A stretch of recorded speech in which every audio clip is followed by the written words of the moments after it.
L'entreprise Rémy Garnier a été fondée par M.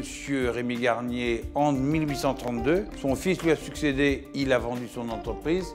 Depuis plusieurs propriétaires et j'ai racheté l'entreprise en 2001. Donc il y aura bientôt 13 ans que je dirige cette entreprise.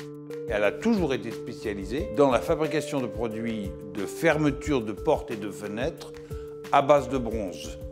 Nous avons maintenant un catalogue de produits qui a été créé au cours du 19e et du 20e siècle, produits que nous reproduisons à la commande et que nous refabriquons selon les méthodes traditionnelles, artisanales, qui ont été en vigueur et en usage pendant tout le 19e et le 20e et qui font aujourd'hui la renommée de l'entreprise grâce à la qualité de ce travail.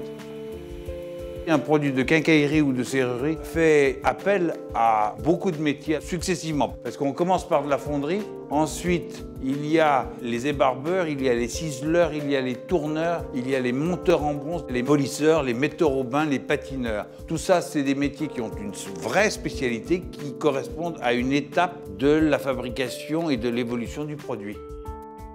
Le siège historique de l'entreprise est ici. Nous sommes dans ces locaux, boulevard de la Bastille, depuis environ 160 ans. Mais avec le développement de l'entreprise, nous avons été amenés à délocaliser une partie de nos ateliers en Touraine, à Château-Renaud, où nous avons une fonderie et un atelier de traitement de surface.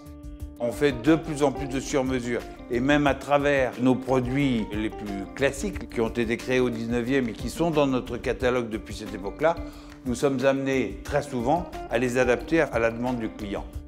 Nous sommes évidemment toujours à l'écoute de nos clients, c'est-à-dire que nos décorateurs avec lesquels on travaille, ils nous soumettent des dessins que nous traduisons informatiquement et nous en faisons des prototypes avant de faire des produits de fabrication.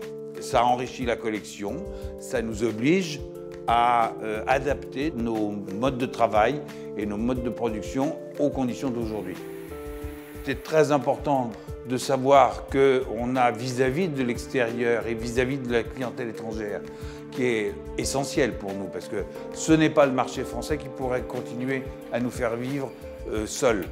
Il faut absolument aller chercher les clients à l'étranger. Et d'autre part, on ne peut aller chercher des clients à l'étranger que si, pour eux, les produits français, les produits de style français correspondent à quelque chose. Donc le label Entreprise du patrimoine vivant est essentiel pour nous pour, vis-à-vis de l'étranger, qualifier notre entreprise. C'est une reconnaissance, je dirais, internationale et surtout officielle, sur laquelle nous nous appuyons de plus en plus. Il faut souhaiter que le style de vie, le style de produit que nous représentons, qui correspondent vraiment à l'histoire artistique, culturelle française, reste pour les Français et pour les étrangers un must, parce que c'est ça qui fait le renom. Derrière, effectivement, ce qu'on peut souhaiter à l'entreprise, c'est que sa réputation fasse que nous soyons questionnés le plus en amont possible par les prescripteurs pour les accompagner tout au long de la maturation de leur projet et faire en sorte que leurs projets et nos produits soient les mieux adaptés aux conditions de vie d'aujourd'hui. Et donc que ça dure le plus longtemps possible et que les outils dont nous pouvons disposer viennent vraiment compléter le savoir-faire des compagnons de l'entreprise.